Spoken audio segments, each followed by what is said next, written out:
everyone. Welcome again to another episode of Nightmare Stories of the Otherside. Tonight, joining us is Erin Bush, who lives in Maine by way of St. Augustine, Florida. She followed the corporate path as an executive assistant paralegal for 20 years.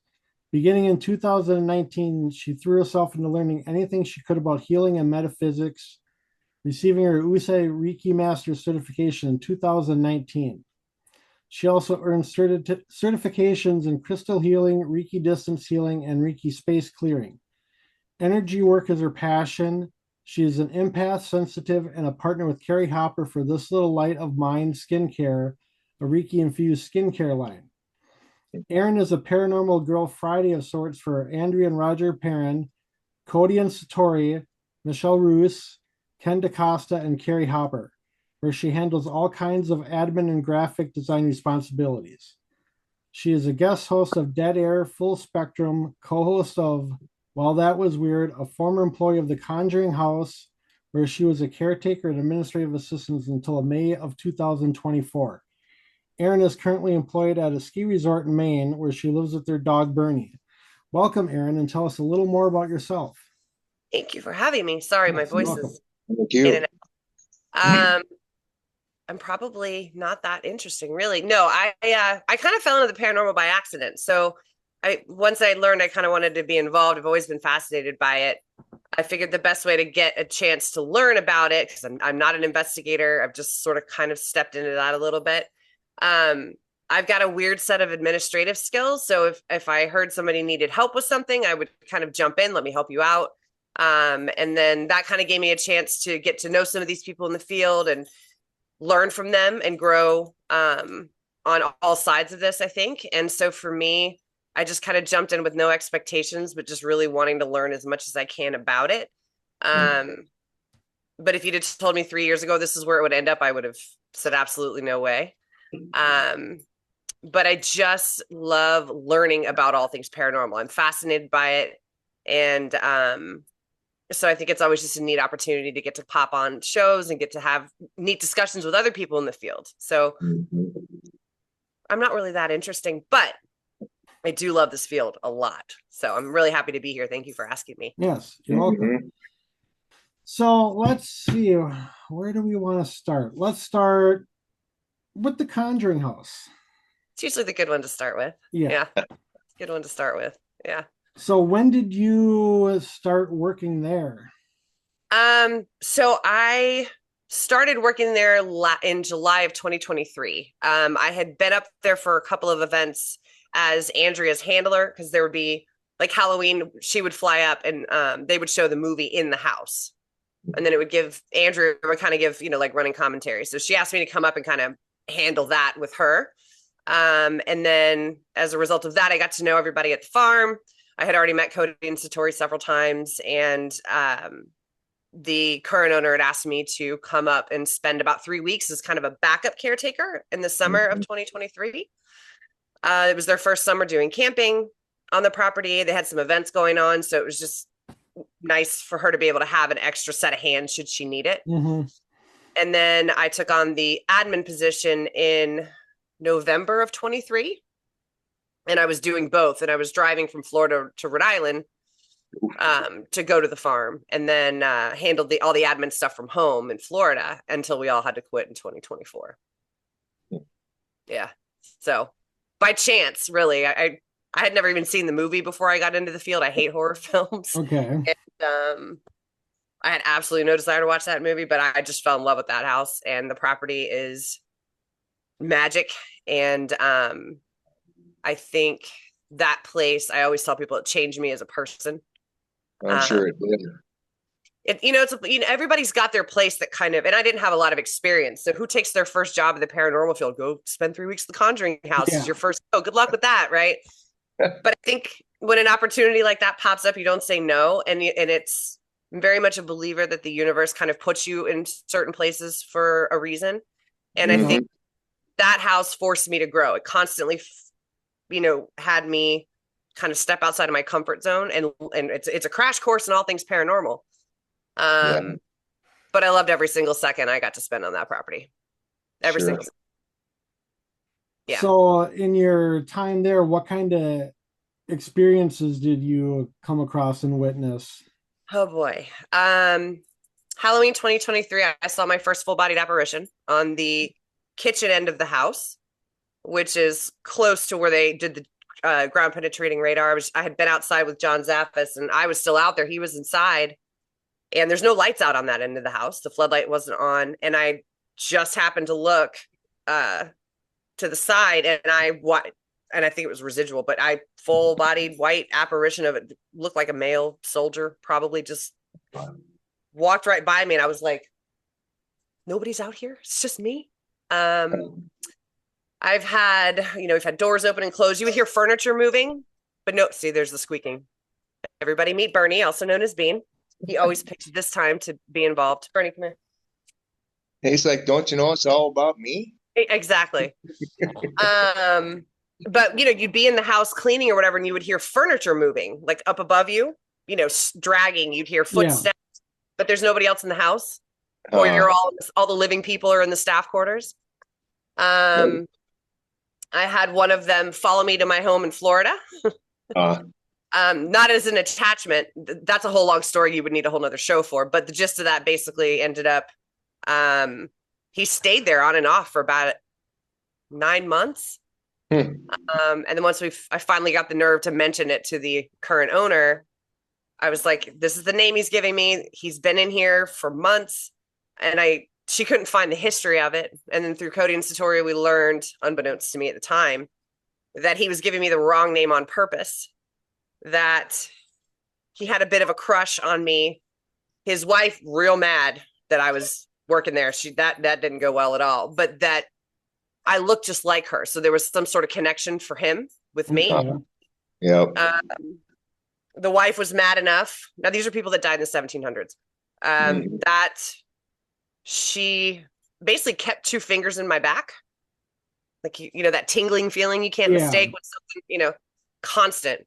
Every time I was at the house, and then it actually happened in Florida, and it just kept happening and happening. It ended up turning into an attachment from her. And so that wasn't fun, but it wasn't like an evil attachment. I think she at the end of the day, she needed a voice. I think we worked it out.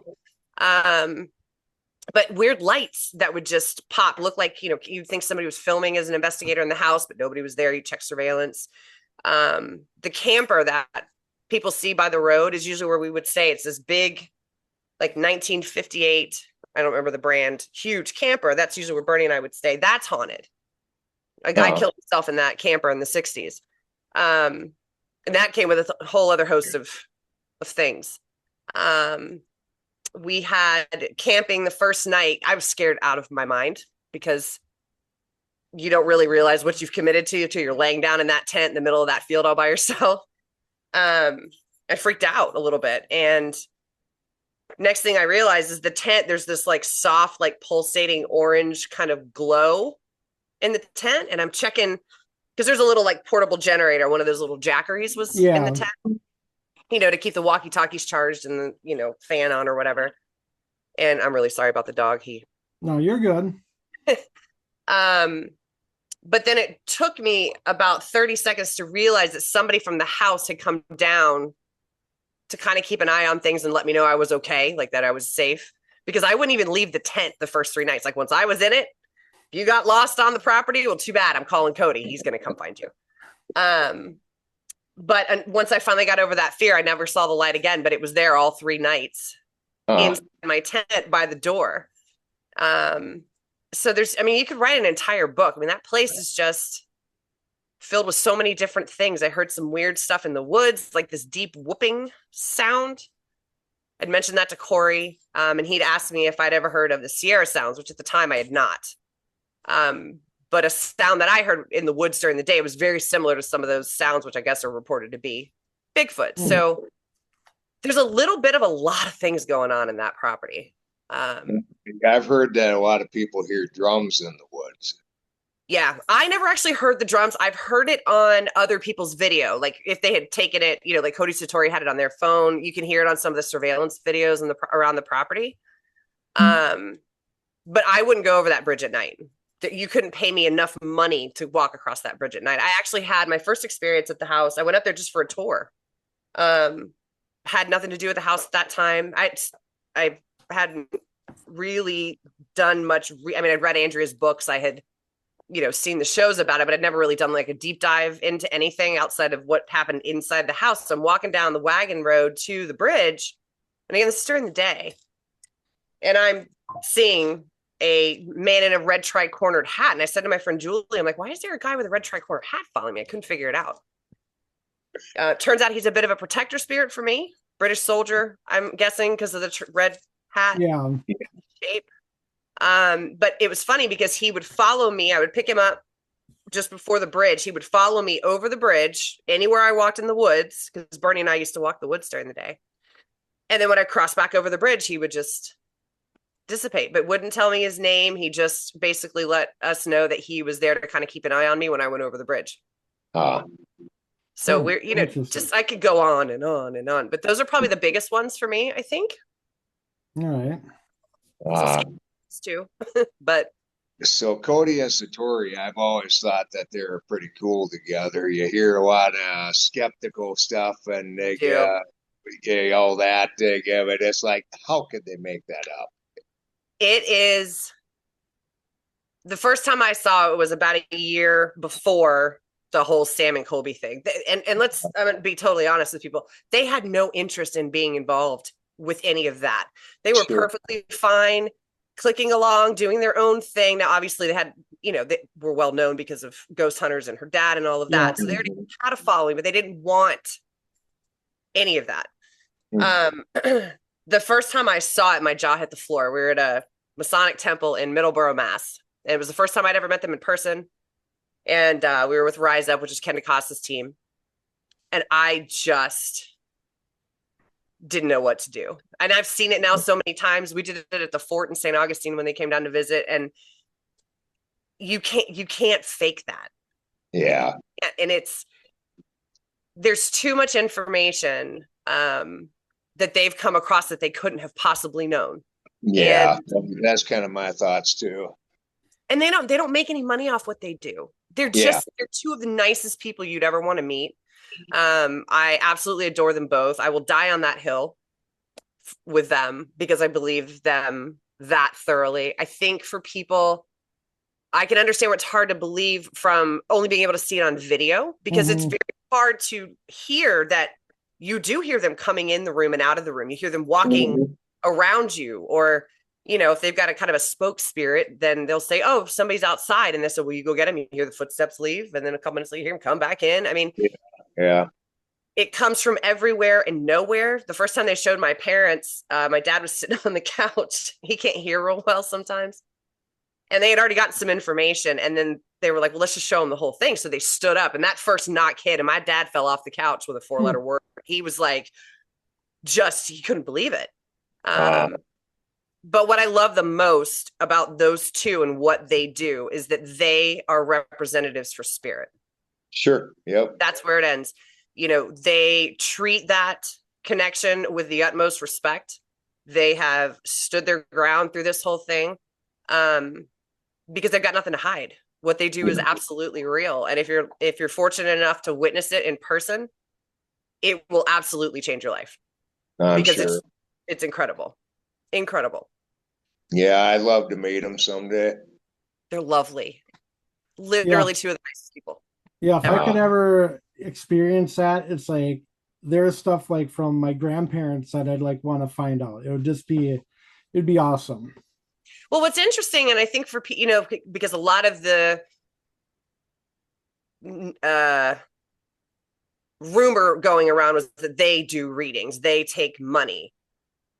Part of them being a representative for spirit is they don't ever really necessarily ask for a particular person. They just kind of open the floor up, and whoever shows up, shows up. But what I love about that is when they do go to, like an investigation, like if they're at the Shanley or something like that, and the owner Kelly's in the room for example, and they're trying to connect with whoever's in the space that, but it ends up being a family member of a person that they don't hardly even know, and certainly wouldn't know their family tree, comes through. So it's so organic. You know what I mean? Yeah. Because the goal is not to read for people. Yeah. but that's often what ends up happening. But that's not the goal. Mhm. They let spirit kind of take the reins there, which I find I have a lot of respect for and how they handle Mhm. that. Oh, definitely. Yeah, they're Yeah. great. Yeah. I see they have a book coming out, and it's like I can't wait to get my hands on that. You mean this book? That book. Yep. Book. Yeah, it's really Uh, good. I read it before they published it. I did a little random end of right before they sent it off, editing for them before they shipped it off. And I'm really proud of them for that. It's really good. You should read it. You learn a lot, all the different cases, and yeah. I'm really Yeah. happy.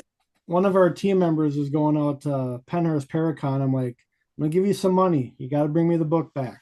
They won't be at Penhurst. They'll be at Ohio State Reformatory Oh, they're Oh, not going to be at Penhurst. because they're the same weekend. Oh, oh, okay. sure. So they'll actually be at OSR. So if you know people who are going to be at OSR, then that's where they'll be that weekend. Okay. Her dad will be at Penhurst. Jay will be there. Okay, I'll have to see if I know anybody that's going there. I'm going, but it doesn't really help you because I don't live in Minnesota. No, you know.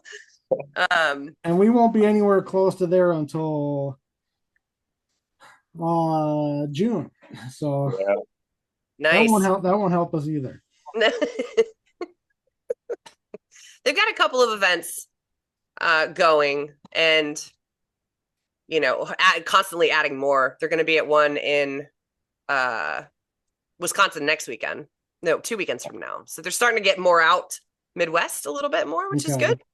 Yeah. So we'll get up to a Minnesota event one of these days. That's probably Yeah. that metaphysical one. Yeah, over in Eau Claire. Yeah. The Yeah. Meta Paracon, Midwest Meta Paracon. Yeah. That's Something like that. Yep, that's where they'll be. Yeah. Yeah. Yeah, we had thought about getting a table over there for team merchandise, but Mhm. yeah, the tables are kind of spendy. Are they? I didn't see Yeah. the numbers. Are Yeah. they? It's interesting because all these Paracons are getting so popular, especially from the vendor side, which is amazing because exposure wise, that's awesome. But the prices are definitely steeper, Yeah. Yeah. Because travel's more expensive, I guess.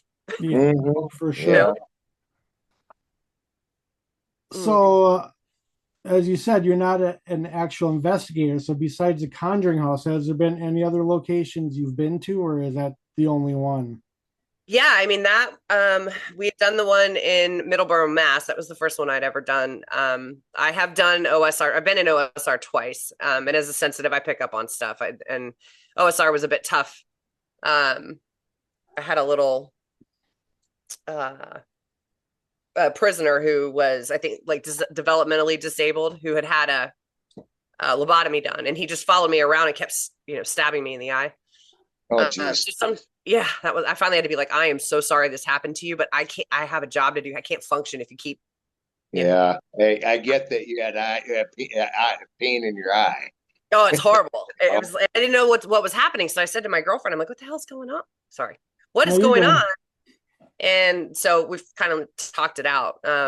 But so for me, a lot of times I don't even have to really investigate because you're just picking up on stuff anyway. But Yeah. OSR, because we did do the vendor night walk, and that place is creepy at night. There, where else? Oh, here in Maine, there's a place in Rumford locally that is actually puts the amount of activity at the Conjuring House almost to shame, just as far as the amount of it go. Yeah, the first time we went, it was just constant. Nothing negative. It's a community center. It's been around 120. I seen a YouTube deal about a place in Maine that had a long tunnel that went to where he had a telescope. And the house, it was huge, and it was. Huh. I forget what the name of it was, but Paranormal Quest went there. Oh, okay. I'll have to ask because Corey and Jen have investigated a lot of places up here. Yeah. And there's a lot of places I'd love to see, but like that, we've gone to that community center twice, and we took Cody and Satori the last time they came up just to hang out for the weekend. And when they told me before I'd gone into it the first time that they were like, that place is nuts, I'm like, well, that's saying something. So it's quite a place, and they don't really talk about it much because it's still an active community center. So you got like kid basketball and girls Yeah. gymnastics. Like you can't, but the kids are having experiences. It is quite a place. Banging, knocking, tapping, talking, voices, shadows. Like it just for about 2 hours, our last 2 hours, it just never stopped. I mean, you were just constantly looking around. And then where I went to college, I mean, St. Augustine, where I spent the last 15 years, is very haunted in its own right. Mm-hmm. We did the lighthouse a couple times. I walked it a lot. My first paranormal kind of event ever, and how I fell into this was a Strange Escapes event down there. So did the investigation, but it's hard when you're at an event like that to actually investigate because it's like you and 30 people in a room. Yeah. But that is a place that is very much lives up to the hype of what's going on. Every time I walk in a lighthouse, I see the same lighthouse keeper, not living, in the door on the when I walk in. He's just hanging out. I think his name is Joseph Andrew. We were able to find a picture of him. So as far as investigating, I don't have a lot of experience at all, but I've been to a lot of haunted places just sort of by default. And the college I went to, Flagler College, was an old Ponce de Leon hotel in the 1800s, and that place is quite haunted. So we had a lot of experiences in college, a lot of poltergeist type stuff going on in there. I didn't know that's what it was then, but they didn't do your homework for you, did they? No, that would have been really useful. But they did like to turn our stereo on Wednesday mornings at 8 a.m. So we would be at class, and we'd come back, and the stereo would be on full blast, and we're like, nobody had the key because it was like old school hotel keys. I was in the 90s in college, so had some neat experiences there. So I think I've always kind of picked up on stuff. I just didn't realize that that's what was going on. Mm-hmm. Sure. But living in Maine and working at a ski resort, it's great because people, how do you end up in Maine? And you kind of can't avoid the paranormal conversation. So I've learned about all kinds of places I want to go check out now. So I have to expand my investigative experience because that's definitely where I'm lacking. Yeah. Definitely where I'm lacking. If you had to pick 3 locations that you'd want to go to, what would they be and why? Ooh, 3 locations. Let's think here. I'd love to go to the Stanley because Colorado, Estes Park is beautiful. That place is legendary. Oh yes, it's neat. You both have been? Yeah. I was just there back in October and did like one of the 2-hour tours, and it's just beautiful. Yeah, it is, and it's huge. Stunning. It is huge. Yeah, it's huge. And I kind of broke the rules a little bit too, because like after the tour, it's like, oh, you can't go upstairs. It's only for guests. I'm like, this little sign is going to stop me from going and exploring the hotel? I don't think so. I got lost. I'm so sorry. You had to go check out all the mirrors upstairs. Oh yeah, I got a lot of cool pictures up there. Well, that what's the where they used to store the horses? That's like off to the side, or it's like an old big barn. I don't know. It's some other like building that's separate that they say is absolutely bananas as well. But I don't know that was open to the public. I don't think that one the place that they used to do music and stuff in too. They're off to the side of it. Maybe that's the one I'm thinking of. Yeah, that would be a place I'd love to go. I would love to, and this is going to sound super morbid, and I'll explain why. I would love to have the opportunity to go to Auschwitz, but I wouldn't want to investigate it. I would want to go and tap in with the spidey senses because I would hope I would get nothing. Because then that would mean no one's there. Right. Yeah. Makes sense. I know that's like really, I've had a fascination with World War II history for a very long time. So that's always been not to investigate it, but I just want to make sure that nobody's there. Right. Sure. And then oddly, Ellis Island. Okay. I'd love to get into Ellis Island. I don't know if that's a place that's ever even been investigated, but I mean, have family that went through there. It would just be so much emotion and like what all's in the walls there. I'd love to get into Ellis Island. So those would be my 3. Well, 3 interesting choices for sure. Thank you. Okay, so moving on. So what is in your bio, Paranormal Girl Friday. What is all that about? And So when of I course, I started, like how it says Paranormal Girl of Friday of sorts. I'm like, what? so the term Girl Friday was always just kind of like an assistant, or back in the 20s and 30s, a girl who would just kind of like take care of stuff that needed to be taken care of.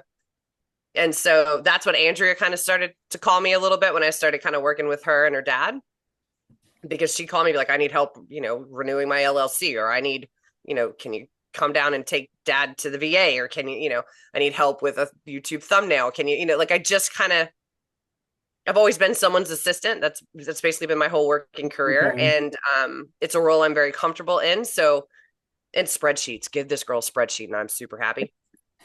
So, but a lot of these people, they've never had an admin person. So they, they're either doing all this stuff themselves, or they've got a good friend, but they're not Bernie, really. They're not really admin people. So it's, I can arrange flights, I can negotiate contracts, I can, do spreadsheets, organize dinner. I just kind of fill a need. So that's kind of the Girl Friday, but I've kind of gone from paralegal to paranormal. Okay. And just sort of taken that skill set with me where I can, which was a really good way for me to learn about these people and what their business looks like, and where they need help. So that also helped me learn how better to help some of the people that I work with. So that's kind of where the Girl Friday comes from. All right. And blame it on Andrea. All of this is Andrea's fault. And I've said that to her face. So she is very well aware. If I hadn't have met her, I wouldn't be sitting here right now.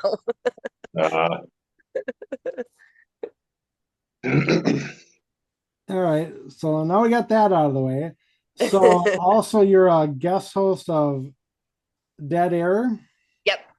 So tell us a little bit about that, because I noticed looking through your Linktree, you've done like lives from like Shanley Hotel, Haunted Scotland. Is that like just a podcast, or are those like actual investigations going on? So Dead Air is run by Ken DaCosta. He's based out of Rhode Island, and that's a team that Cody and Satori investigate. They do a lot of private investigations with. Ken's been in the field about 50 years. Dead Air actually started out, I think, as like a blog talk a long time ago, before podcasts were a thing. And so it typically, he and George Lopez would do interviews on Sunday night. So they've interviewed just about everybody. But because Ken has Rise Up, he would live stream some of these investigations. So I would go to them virtually because I was in Florida. So I would hop in on, either Zoom or the StreamYard, and just kind of use whatever abilities I have to kind of tap in. But then also as like the filler for content, in between setups and things like that. So that's how I got involved with Dead Air. But again, another opportunity to learn more stuff. Like I got to help with an interview with Michelle Belanger, who I've admired her work for a really long time. So, you got to get to kind of pick the brains of people that you admire. And for me, it's always been important to learn different sides of people. Right? Like, how many times have we all asked the same investigators like the same questions? Right? For me, like I would try to do a deep dive into stuff. Like Michelle's very much into energy work, well, so am I. So I decided to go like that route. So I got, I'm getting to interview her, but I'm also retaining all this knowledge. So I think because I'm new in the field and I'm still super excited most of the time, I'm kind of good filler, like different energy as a host. Yeah. So, and it's an honor to get to work with Ken. I admire him a lot. He's my paranormal dad in New England. He kind of helps me with stuff.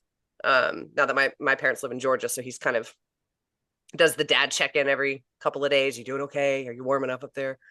And so I've just been kind of part of that family now for about 2 years. But I was designing I do all their thumbnails for all their shows, because Ken just didn't have time.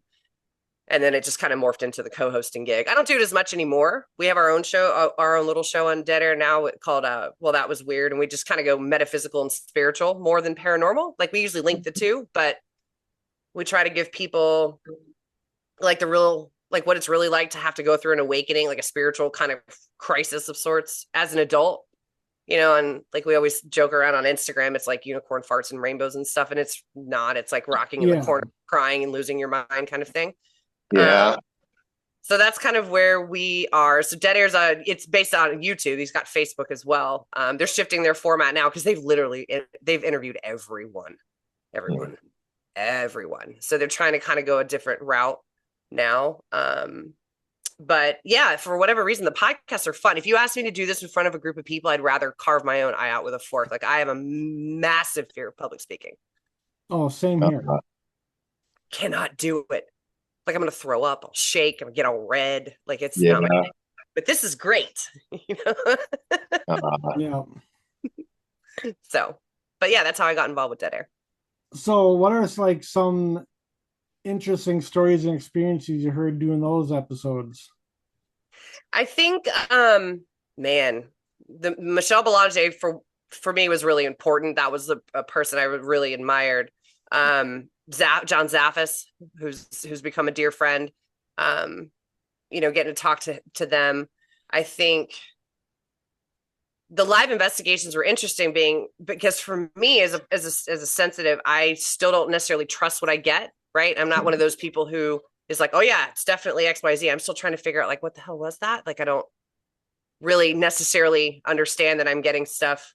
And so what I like about those is because they're doing these investigations and because it's usually Cody Satori, the kind of the usual crew. So I know what to expect when they investigate as far as how they do it. But most of these places, I don't want to know anything. So I get a chance to kind of test the waters there, like call out what I'm getting, get more comfortable doing that, kind of build my confidence there.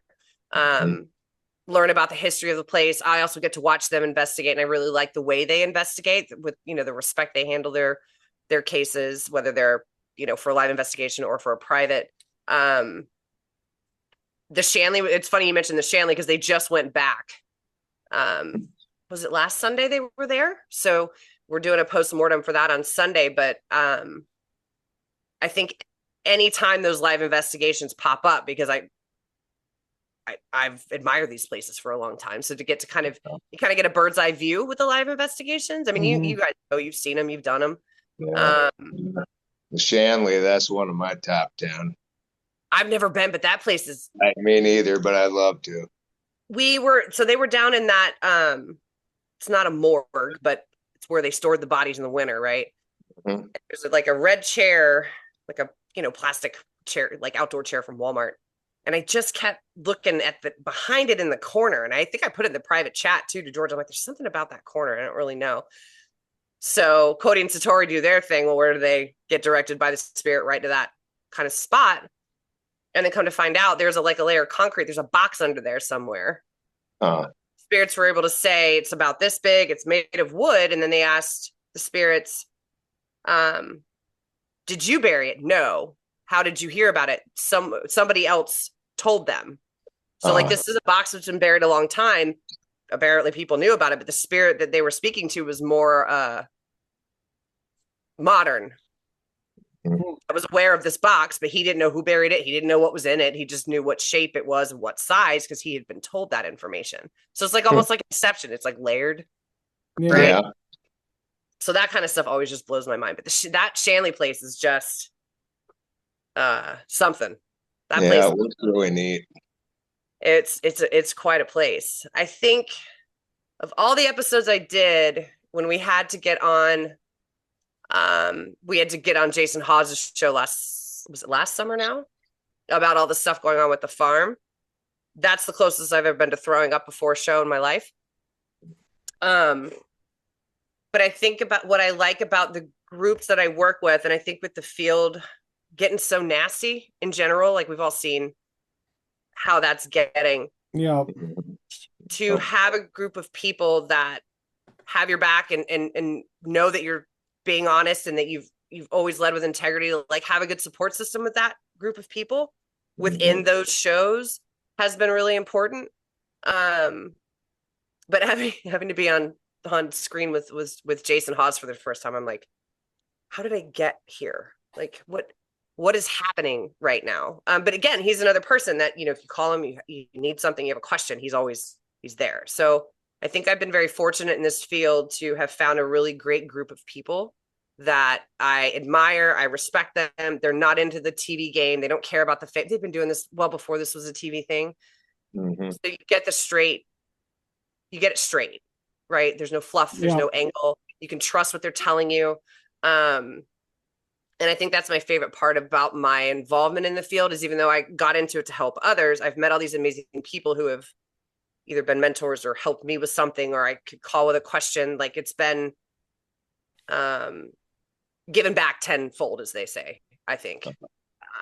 So I think I kind of squirreled on that question, but I think the shows have helped with that a lot because of course I'm not anybody in the field. I just I happen to get roped into a crappy situation. But I think for me, I love all the shows, any of the shows I watch, because it's always an opportunity to learn. And if we're not still willing to learn, then why are we even in this field anymore? Exactly.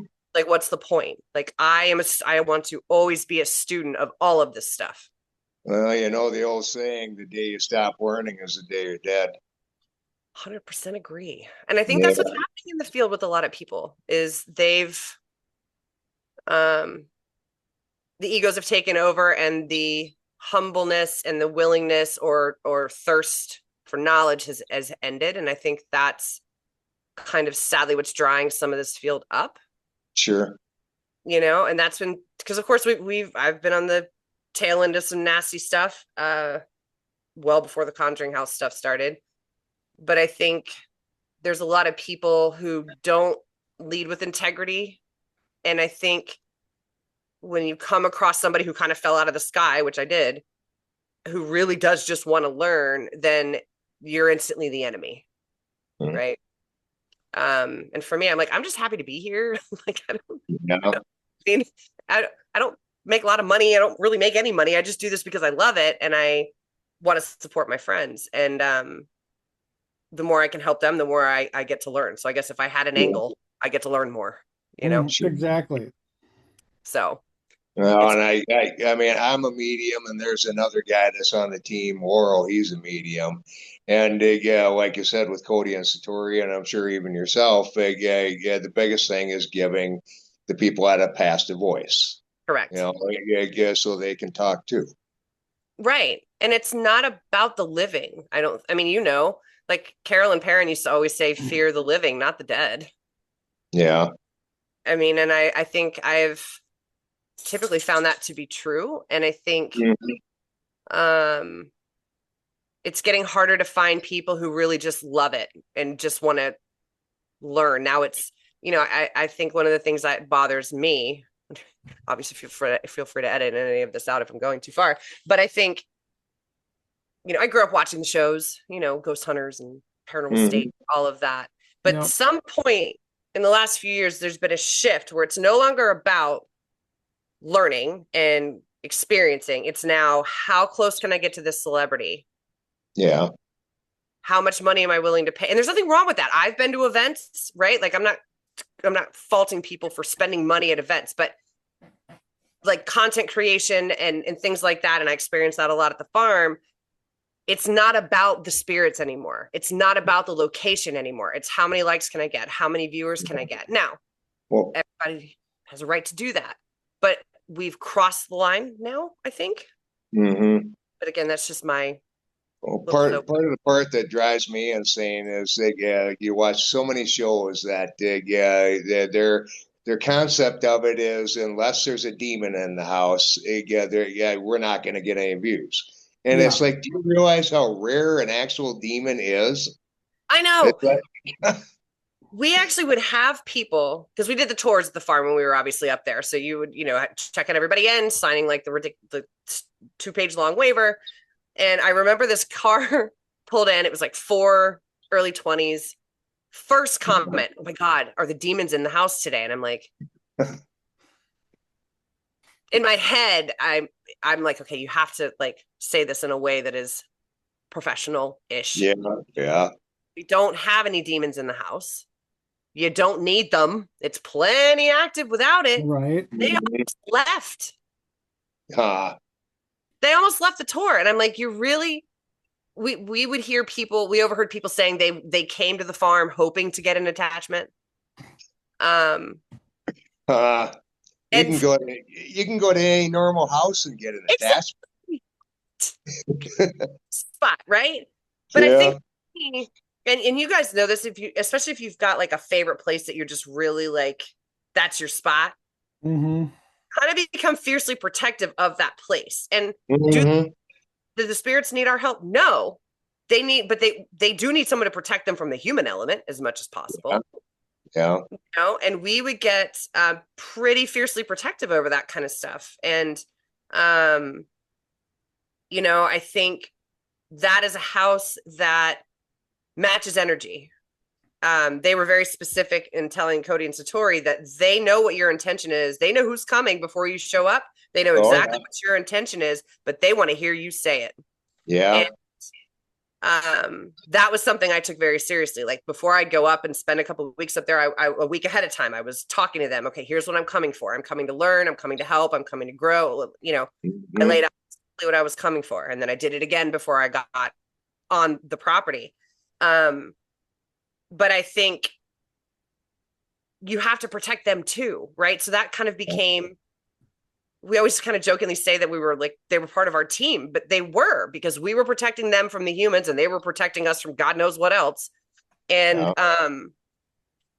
I think that was a really big mind blower for me, because you don't actually think you're going to be working in a place like that. And you certainly don't think you're going to be kind of in cahoots with the spirits and making sure that like everybody's on the same page. You know, we always laugh and be like, well, you know, we're going over what's going on for the day. And we're like, are they doing the same thing? You know what I mean? Like, but it is. And for us, I mean, it's a pure love. And I think for us with, you know, everything's going the way that it's gone, that's been the most heartbreaking part of it, because we did really love those spirits. Even the lady that had an attachment, like we worked it out, worked real hard to do that. Took about 4 months, but it's a place that gets into your blood. Like you can't get it out. Yeah. No. So the grief that we talk about is real, because it got ripped out from under us, no fault of our own. But it really just gave me an indication of how attached you can become to a place because you love it so much. Oh yeah. Yeah. And I think that's been one of my biggest takeaways from all of this is how much a place can grab you. And there's reasons for it. Do you have a past life there? Like there's a connection somewhere. Yeah. I mean, anywhere. And maybe it's because I know the family so well, but our hearts are broken. It's really sad that we lost all that. But hopefully one day we'll get to go back. But if not, I had the greatest life lessons in that house in a very short amount of time. Yeah, for me, like my location, not for sure if you've heard about Edinburgh Manor in Iowa. Yep, I know. That was my first ever investigation. When I left there, when we did it, like, what was it, 2:33 in the morning? I'm like, when do I get to come back here? That fast? Yep. We were only there for like what, maybe 8 hours, but I was just like, it's like I just fell in love with that place. It's wild. Do you have one too? Me? It's a toss-up between the Boyd House and the place we went to last weekend. The Walnut House in Yankton, South Dakota just opened up. Okay. We were the third investigation team through there. Oh, and nice. I just kind of fell in love with the place. But it's wild. Like there's and some people say to me, oh, it's just because it's your first place. I'm like, no, I fell in love when I walked onto that property, and then I moved to New England even without that job like 3 years later. Like I love that house. I mean, I can't get anywhere near it, but right now, but I think at the same time, like there's something about those places that grabs you. My friend Michelle Roos, she's based out of Iowa. She's been to Edinburgh a million times. Oh yeah. She and Brittany might be there this weekend, actually. Or coming up soon. Yeah, I don't know. I was just messaging Brittany today, and Oh, were you? Yeah, she never said anything about where they're going to be this weekend, but it's coming up. Yeah, I knew it was coming up because I do the graphics for Michelle's events as well. So, but Edinburgh, I've seen enough about that place. That place is nuts too. Boyd House, I'm familiar with as well. Yeah, yep. The Boyd House is the only place. So, like my oldest daughter, Natalie, she's on our team. That's the only place that I've ever been run out of twice. Really? but it wasn't anything that had to do with me. It was what she was experiencing that we had to leave. So That my last trip to the farm, the last 2 nights were tough. I had to talk myself out of running out of that house. Uh, And not nothing demonic, just yeah, I was in our the staff quarters there, and there used to be kind of a ward between the rest of the house, so that they had their space, and we just had our room, and that boundary was always respected. And then somehow that ward came down, and about 10:30 at night, I was getting knocking from everywhere. Nobody else was in the house, and that having not, it's my lack of experience in doing what you guys like as investigators do. That fight or flight. The tear, I'm like under this blanket, it's coming from everywhere. It's knocking on the TV, on the walls, on the ceiling, under the futon I'm sitting. I mean, it was constant. And I was just like freaking out. And I was like, you cannot run out of this house. You have to just sit. You're okay. You're fine. This is nothing negative. This is just new for you. You have to sit in this and like work your way through it. Kind of like a dog testing its territory. They feed on fear. Yeah, and it was the next night was scary. It was I don't think I've ever talked about this one publicly, but it was literally my last night in the house. So we'd been up the night before. Cody and Satori come by. Reed was there. Steve was there because I was only up a couple times a year. So we were just kind of hanging out. They came to the house to visit for a bit, and we'd kind of been talking about what had been going on, and went to bed. Everybody's gone. There's a group in the house. They were already like jumpy before they even walked in the door. So I heard them say they were going to go down to the bridge. They never made it to the bridge. They ended up behind the house on the wall back there. So it's like 10:30 at night. And I hear what I can describe as a giant backhoe pounding on a piece of steel. But it was under the house. Under it. And I'm like, what is that? So I'm checking the security cameras to figure out where this group is. I'm like, because if they're close to the house, they had to have heard that. Yeah. Yeah. As jumpy as they were, nothing. Went on for 45 minutes. They were out there the whole time. They never heard a word. Huh. And it scared the hell out of me because it was under the house. We checked the surveillance cameras, no sound on any of them. They couldn't pick up the sound. Huh. So that was a bit unnerving. The next day I was supposed to be there till noon. I'm like, it's about 10. I'm just gonna go. Because that place will it's overwhelming. There's just a lot of energy there, and I'm sure you're staying on it for 2 weeks at a time. It's like, oh, Jesus. Yeah, but like one connection I got when I was at Edinburgh. So I was in the puzzle room with my friend Griffin. It's about 10 o'clock at night, and it's like whenever I go into investigation, I always put my phone in silent and airplane mode. Yep. About 10 o'clock, and I knew it was getting close that my kids were going to be going to bed. And, as I said, it was about 10 o'clock. Also, we're just sitting here. Like, Griffin goes, "Is that your phone?" I'm like, "No, my phone's in airplane mode." He goes, "Dude, your phone is ringing. Check your pocket." I looked, and my daughters were calling to say goodnight. The phone was still in airplane mode, but it was ringing. So the spirits wanted me to know that they were going to bed. Yeah. And it's just like, it's wild. What the heck? So I talked to him and said, yeah, we're in the middle of the investigation. Quick say goodnight. But yeah, it was just like, what the hell? That's great. But I think with like phones and stuff like that makes sense. Their energy. Yeah. It makes sense that they can manipulate that stuff. I mean, that's in airplane mode. That's wild. Yeah. And it's like I'm like, no, that can't be my phone. But yeah, sure enough.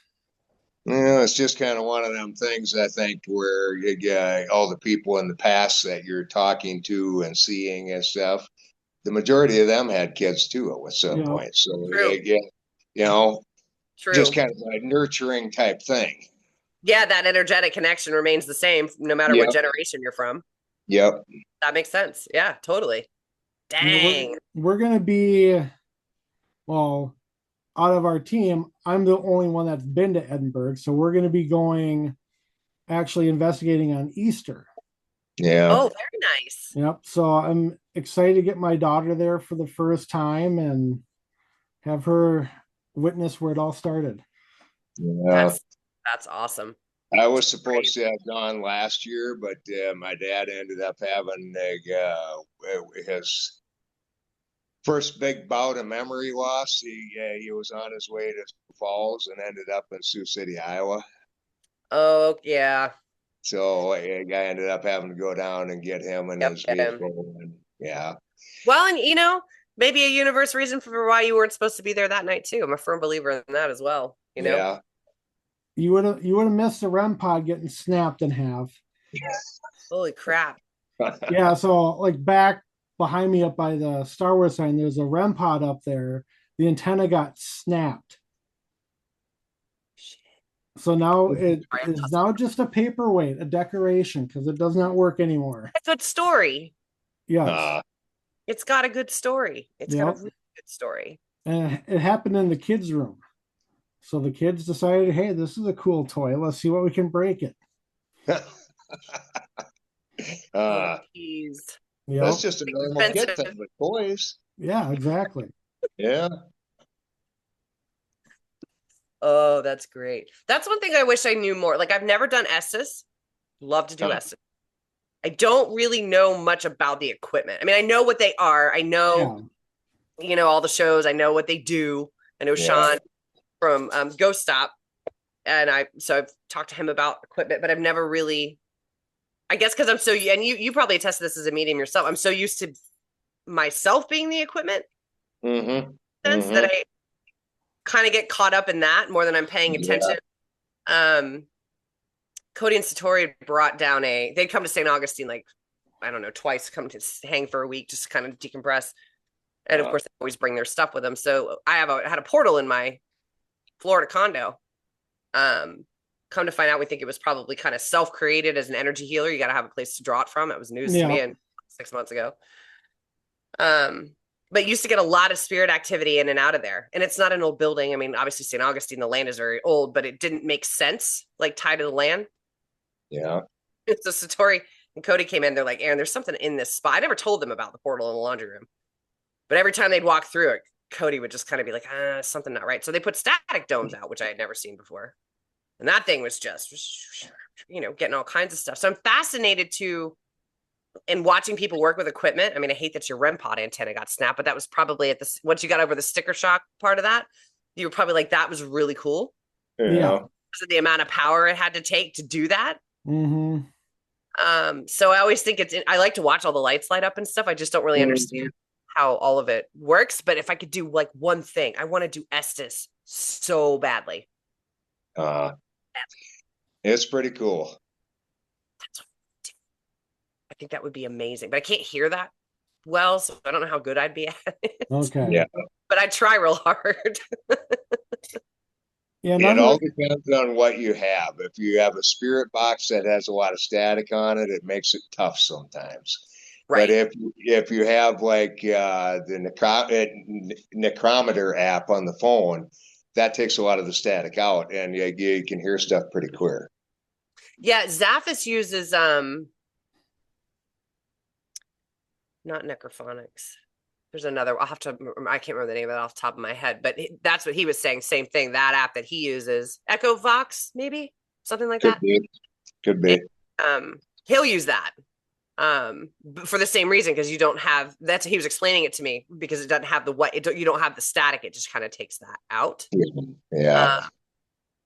But I've never tried the apps on the phone, and I think there's a part of me that is still on some level of not afraid, but like jumping completely over that fence with the abilities. What am I ever going to recover? And I don't mean that like in a fearful way, but like that's what I'm going to want to do all the time, and only that. Yeah. So I'm kind of afraid to fully walk through that door. Well, like the gal that we had doing it last weekend, she was coming across with all kinds of stuff, and then all of a sudden she was like, "Ooh!" and took the headphones off and threw them on the bed. She was like, "I didn't need to hear that, whatever it was." Whatever it was. So I put them on, and all I could hear were girls screaming, and that's like, huh, okay. I have to say this too. I have heard more in the last couple weeks, and there's something we're trying to figure out farm wise. Estes lately, everybody I've talked to that has done an Estes session, either that I've seen or has been discussed, there is a female screaming. Huh. Yeah. And I don't know that they're connected, but I keep over the last like month, it's probably you're like the sixth person to mention a female screaming in a Estes session. Maybe it's just because I'm thinking. But yeah, it was definitely different. I was sitting there with my scary. jaw dropped, and it's like, what is going on? I would cry or pee my pants. Like I'm not that brave. Like I also don't investigate because you come around the corner in the daytime at work and I'm gonna jump. Like I'm not the ideal investigator, right? Like Corey, such a jerk. I knew he was gonna haze me because it's Corey Heinzen, right? So we're in the dark, we're investigating the spot, and then we hear this huge boom. My soul leaves my body, finally comes back in. He has chucked a plastic tote over the side from another's floor, up, down, onto this. And he's like, well, I just wanted to test how your jump scare was. I'm like, he could have gone a little softer. Like we didn't, like. I don't know. Let me restart my heart here. My soul left my body. He did it to us twice. And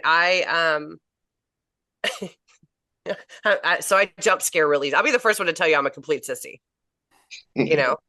Backed out of going to Tala to investigate there.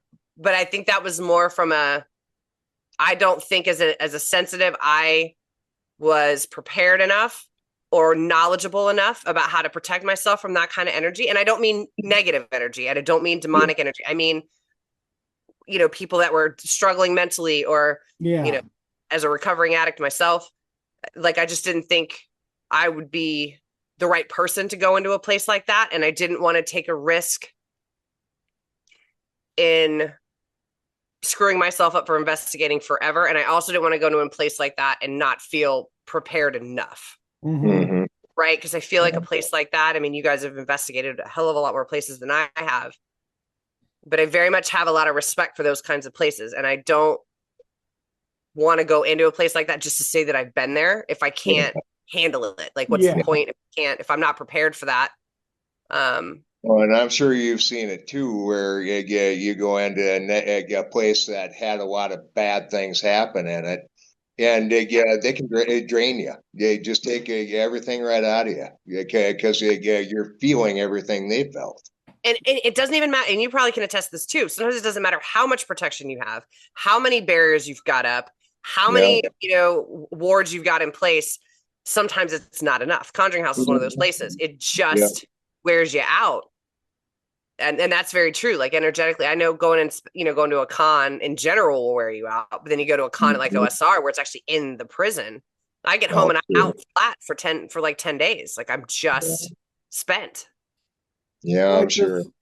This last weekend at the Wallen House, what were those necklaces that Laurel gave us? Was it tourmaline? Is it? Tourmaline? I think that's what it was. Black tourmaline. Yep. So I had gotten one. My daughter and our other team member Katie had gotten one.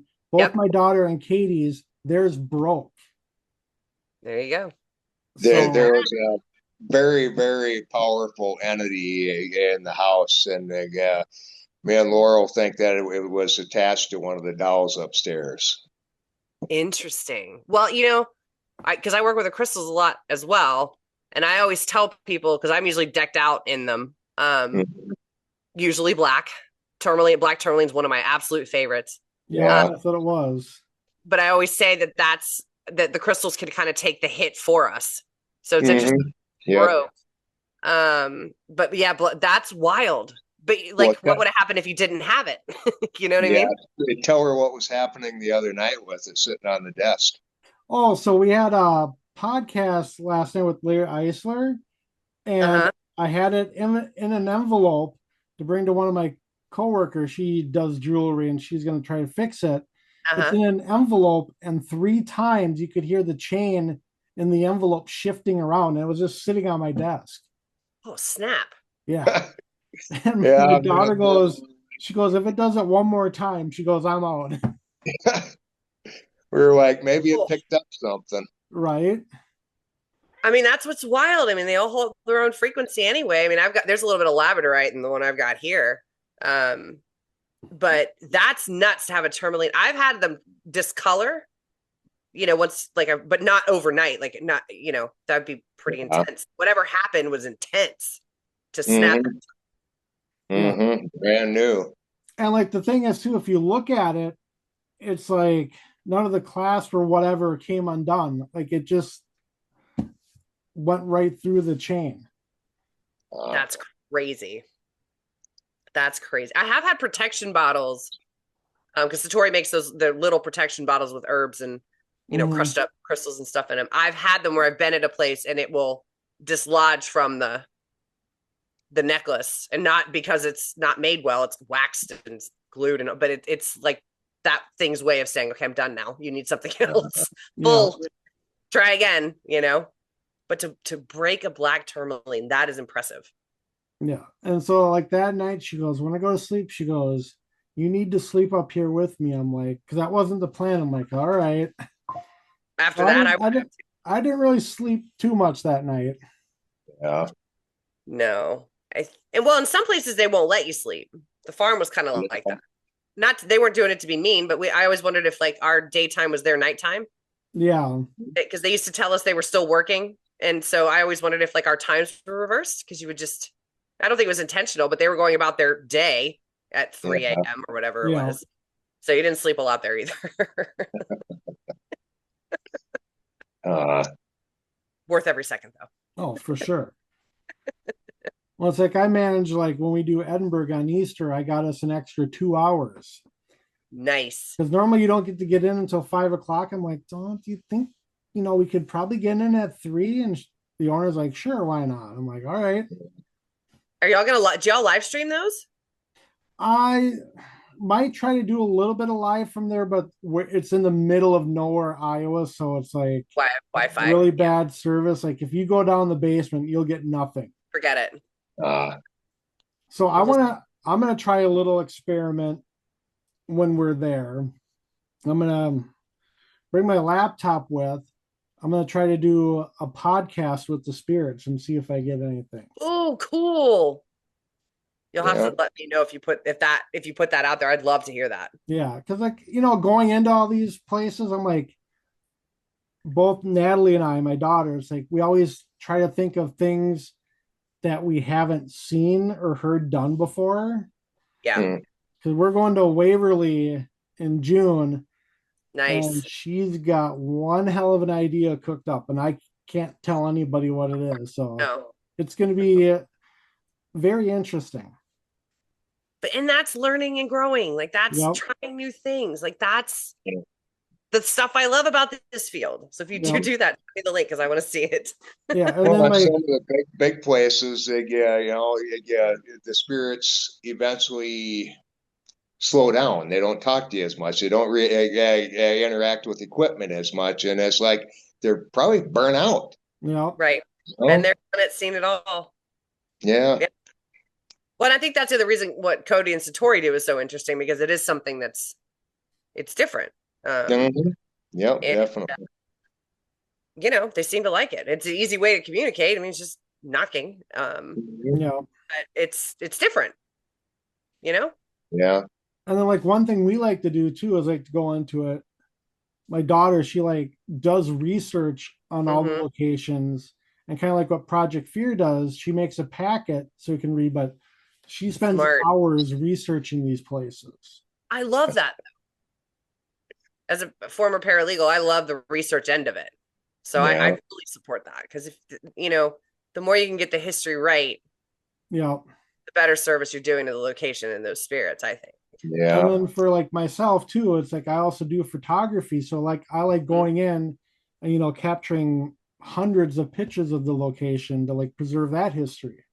Oh, absolutely. Absolutely. That's the stuff I love about investigating or watching people investigate, because you just get, people do things differently, and you can always learn something from someone. Yeah. And I just think it's, people's perspective on it and how they handle it, and what's their preferred method of doing things. I love about getting to go to events and talk to people on shows or whatever, because you just get more knowledge, things you can try, things you can kind of, file away for later. And I think that's really important. But yeah, we'll be going to a lot of locations this year, that like hundreds of teams go to. But it's like, we're always going to try something different.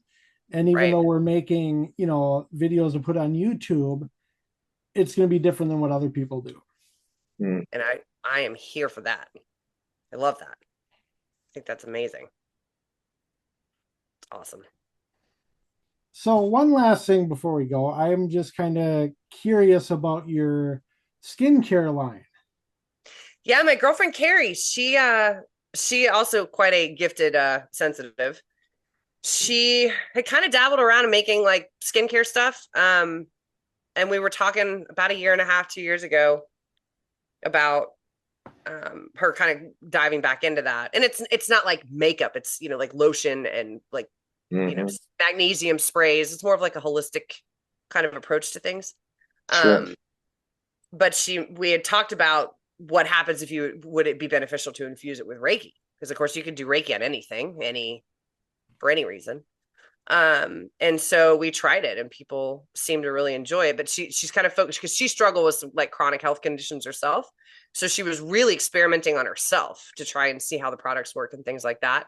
And then with the Reiki, I will, depending on what the product is that she's doing, whatever the line is, I kind of ask her like, well, what kind of energy are you wanting this to feel like for people? Is this, health focus? Is it joy focus? Like, give me kind of a feel of what this should mean to somebody. And so for those products, I just, basically meditate with them, do Reiki symbols, set a specific intention.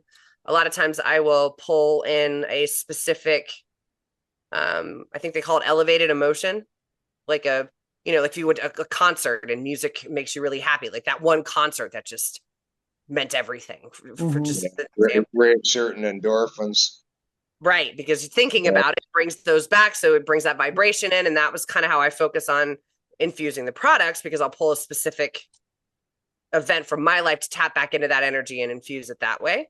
But it's nice because it's all natural stuff. She makes it herself. It's all small batch, and pretty proud of it though, because people are, people with skin conditions, or we made a magnesium spray for this lady's cat who was not doing well. But when people start following up, oh, my eczema's feeling better, or I'm having less neuropathy in my feet. Like it's good to get feedback from people that are benefiting from both the product that she's actually making by hand and the energy that we're putting into it. And I don't think there's a ton of Reiki infused skincare out there right now. Not that I've heard of. I haven't either. But she's the brainchild. I just provide the copper tube for the energetic juice. Right? All credit to her, because that's her brainchild for sure. All right. So one last thing we do, if you have any social media links, anything you want to let us know where people can find you for the skincare line, anything like that, now's your time to plug that. Yeah, so I am mostly a Facebook girl. I'm not awesome at Instagram. So it's just Erin Kathleen Bush. I think my profile's private. I mean, it's public. And then for the skincare line is This Little Light of Mine. So the website is thislittlelightofmineskincare.com, and you can just order everything right on the website. But that's about it for me. I'm the behind the scenes girl most of the time. So I usually end up promoting my friends instead. If you just want to say hi or ask me a question, you can always find me on Facebook. All right. Okay. So. All right. There's nothing wrong with behind the scenes. Oh, no, not at all. Sometimes I wish I could be behind the scenes. Yeah. They're like, you're on all these podcasts. I'm like, but I can't see the people looking at me. And I know what I'm talking about sometimes, but I'd much rather be an office troll. Just like shove me in an office, like a Harry Potter closet somewhere. Yeah. And maybe in my pajamas and coffee. And that's where I'm happiest. Nothing wrong with that. Yeah. I know my lane and I'll stay right in it. Yep. All right. Well, thank you for joining us tonight. It was a great time. Thank you for having me. This was fun. I appreciate your time and the questions, and keep me posted on the Edinburgh thing, because I want to hear. All right. Okay. I will definitely keep you posted. All right. Everybody have a great night. Yep, you too. All right, bye. Bye. This has been Nightmare Stories of the Other Side, a production of Nightmare Explorers.